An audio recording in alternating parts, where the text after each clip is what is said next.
Hello viewers, मैं हूं कल्पिता और आप सभी का स्वागत है हमारे कार्यक्रम में जिसका नाम है संजीवनी। दोस्तों, आज के एपिसोड में हम बात कर रहे हैं रूट कैनाल के ट्रीटमेंट के बारे में।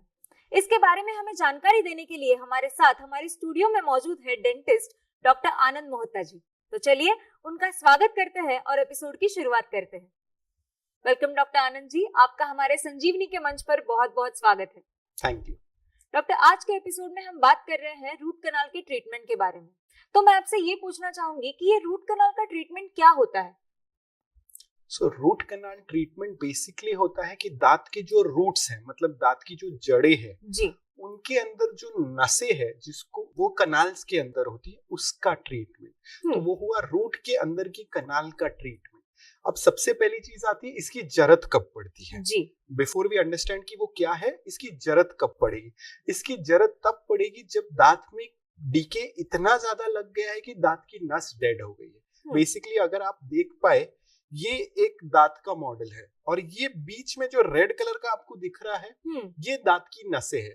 अगर दांतों में कीड़ लग लग के वो दांत की नस तक पहुंच जाती है या आपका दांत, आपको कोई इंजरी हो जाती है और वो टूट जाता है, आपका एक्सीडेंट हो जाए, कोई मार दे, कुछ भी हो जाए और अगर दांत टूट जाता है, तो अगर ये दांत की नस के पास पहुंच जाए या नस एक्सपोज हो जाए तो आपको रूट कैनाल ट्रीटमेंट की जरूरत पड़ेगी।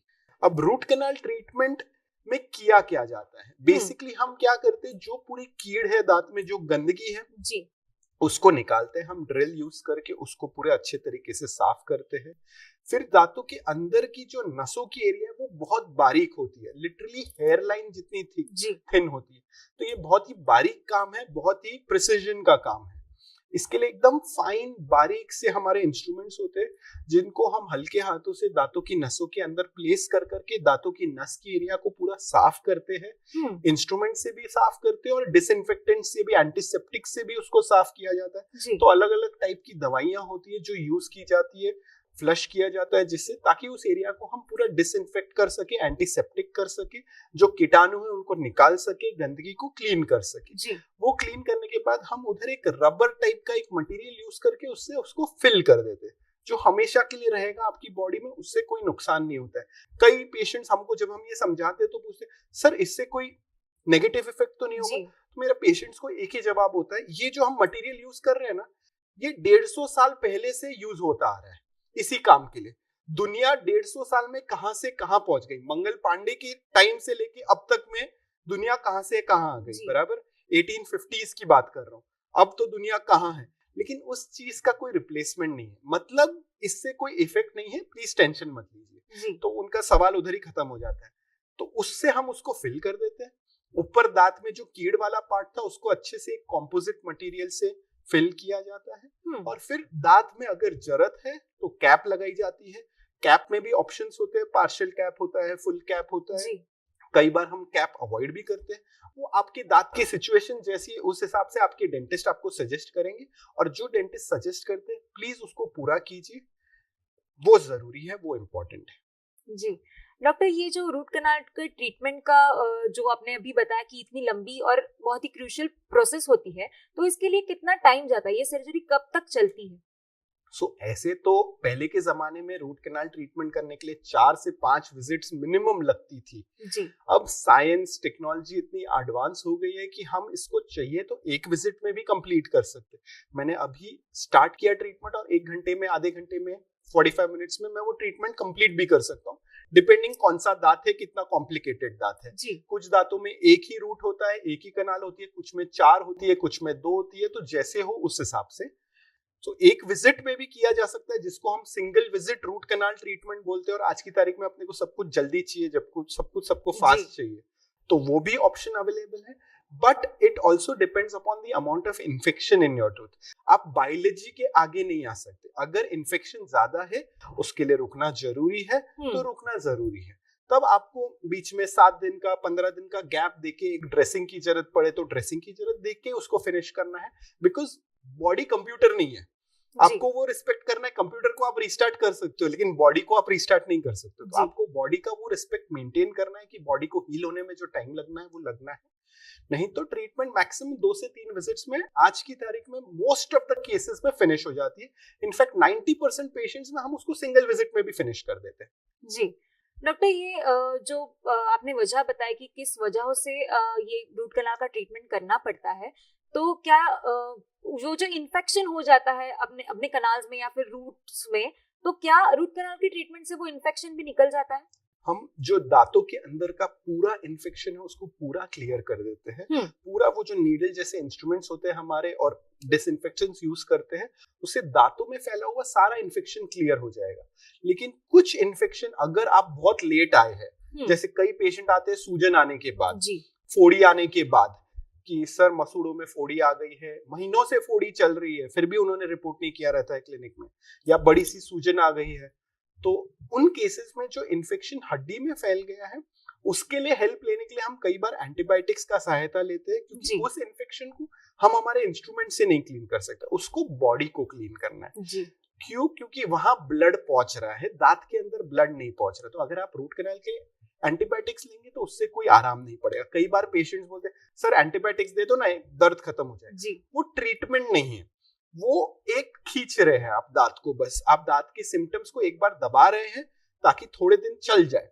वो कितने दिन चलेगा कोई भरोसा नहीं। मैं जब पेशेंट्स जो ऐसी रिक्वेस्ट करते हैं मैं उनको बोलता हूँ सर हो सकता है 3 दिन की दवाइयां लेने के बाद आपको चौथे दिन भी दर्द रहे, हो सकता है आपको 4 महीने बाद दर्द हो सकता है आपको 4 साल बाद दर्द हो। मैं प्रेडिक्ट नहीं कर सकता हूँ, वो जब होगा तब होगा, बट ये ट्रीटमेंट नहीं है, ये सिर्फ टाइम खींचने की बात है। और इससे नुकसान ही होगा क्योंकि डीके चलता रहेगा, डीके नहीं रुकेगा तो हो सकता है जो आज दांत रूट कैनाल से बचाया जा सकता था वो 6 महीने बाद, साल भर बाद टूट जाए और उसका हम कुछ ना कर सके, तो वो भी करना गलत है।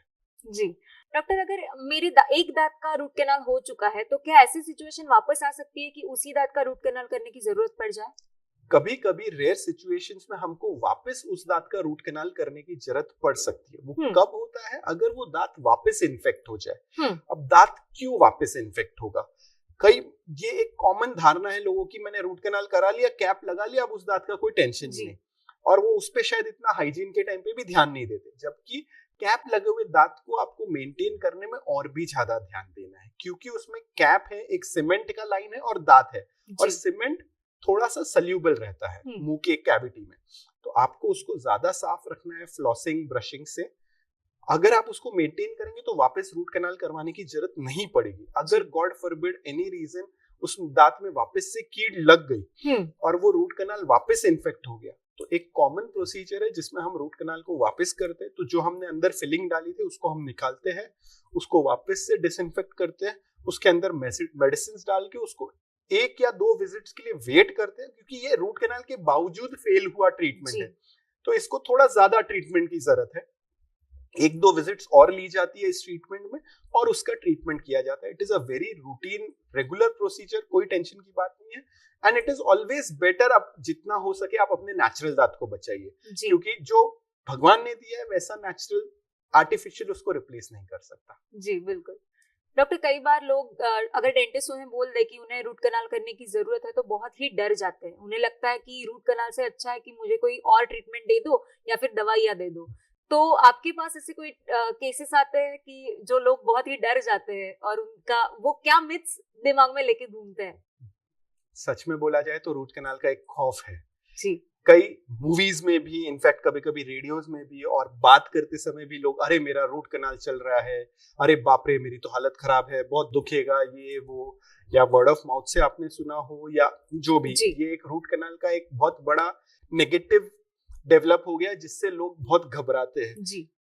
मेरे 80% ऑफ द पेशेंट्स घबराए हुए ही रहते हैं। 80 क्या मैं बोलूंगा 100% पेशेंट्स घबराए हुए ही रहते हैं, स्पेशली जब उनका पहली विजिट है रूट कैनाल की।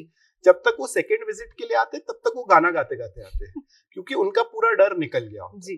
पहली विजिट में सब डरे हुए रहते हैं। इंपॉर्टेंट ये है कि आपको रिलैक्स होना है, आपको ज्यादा ओवरथिंक नहीं करना है। हो सके तो अर्ली मॉर्निंग की अपॉइंटमेंट्स रखिए ताकि आपको ज्यादा सोचने का ही टाइम नहीं मिले। आप सुबह उठे, ब्रश करें, नहाए धोए और सीधा क्लिनिक पहुंच जाए, ताकि आप बॉडी ज्यादा प्रोसेस नहीं करे। नहीं तो कैसे दिन भर अरे आज रूट कैनाल के लिए जाना, आज रूट कैनाल के लिए जाना है, तो बॉडी उतनी स्ट्रेस हो जाती है। बॉडी मॉर्निंग में सबसे फ्रेश रहती है, कोशिश कीजिए तभी ट्रीटमेंट करवा लीजिए अगर आप बहुत डरते हैं। नहीं तो रेगुलर में तो कोई तकलीफ नहीं। एंजाइटी को आपको ही थोड़ा कंट्रोल करना है, ब्रीदिंग कीजिए। Make sure anaesthesia is not painful. हमको एनेस्थीसिया देना पड़ता है, उसके बिना हम ट्रीटमेंट नहीं कर सकते जी। आज की तारीख में the needles are so thin कि मैं 6 साल की बच्ची को भी इंजेक्शन देता हूँ, उसकी आंख भी फ्लिकर नहीं होती है। क्यों? क्योंकि उनको मालूम ही नहीं पड़ता नीडल इतनी पतली होती है। एंड वो जो नीडल जहाँ पियर्स करती है उस एरिया को भी हम नम कर देते हैं, तो आपको वो भी नहीं फील होगा।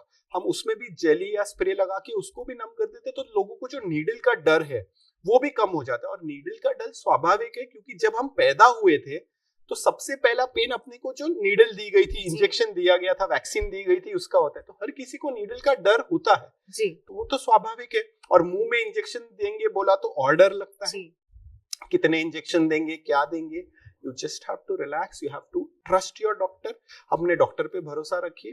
एंड कभी कभार अगर दांतों में इन्फेक्शन बहुत ज्यादा है, patients don't report on time most of the times, अगर दांतों में इन्फेक्शन बहुत ज्यादा है तो हमको कभी कभार 2-3 इंजेक्शंस की जरूरत पड़ती है। उससे कोई हार्मफुल इफेक्ट नहीं है। आपको अगर जरूरत है, दांतों में दर्द ज्यादा है, तो थोड़े इंजेक्शंस ज्यादा देने पड़ेंगे, 2 या 3 इंजेक्शंस की जरूरत पड़ेगी, but it makes the procedure totally painless. मेरे पास कई ऐसे पेशेंट्स आते हैं जो पूरी तरह घबराए होते हैं। अभी इनफैक्ट कल ही एक लड़का आया था, उसने अपना रूट कैनाल स्टार्ट किया था कोविड के दिनों में, 2020 में। वो मुझे बोला, सर मुझे इतना डर था, इतना दर्द था, लेकिन मैं तब एक बार चला गया क्योंकि तब जान निकल रही थी। उसके बाद में मैंने 3 साल कुछ करवाया ही नहीं, वो दांत वैसे ही पड़ा है, वो टेम्पररी फीलिंग पे ही जी रहा था। अब जब वापस दर्द हुआ तब वो आया मेरे पास, किसी ने मेरे पास रेफर किया, उसने पहले ट्रीटमेंट कहीं और करवाया था। मैंने उसको वही अश्योर किया, टेंशन मत ले, I will make sure you will be completely fine. And 10 minutes into the appointment मैं और वो दोनों गाना गुनगुना रहे थे। जो म्यूजिक चल रहा था पीछे, कोई तो मूवी का गाना चल रहा था, 10 मिनट के अंदर वो भी गाना गुनगुना रहा है और मैं भी गाना गुनगुना रहा हूँ। He was so comfortable, he was so happy कि there was nothing to be scared about। Basic बात मैं ये बताने की कोशिश कर रहा हूँ कि उसमें डरने जैसी कोई बात नहीं है। Sufficient anesthesia as needed for your tooth एक बार हो, उसके बाद में कुछ पेन नहीं होता है। अब हाँ, दूसरा डर, सीधा नेक्स्ट क्वेश्चन लोगों का ये आता है, सर बाद में दर्द होगा जी। उसके लिए एंटीबायोटिक्स या पेन किलर्स दिए जाते हैं, जैसा आपके सिचुएशन के हिसाब से नेसेसरी हो वो आपको प्लीज लेने हैं, and then it takes care of everything. Ji,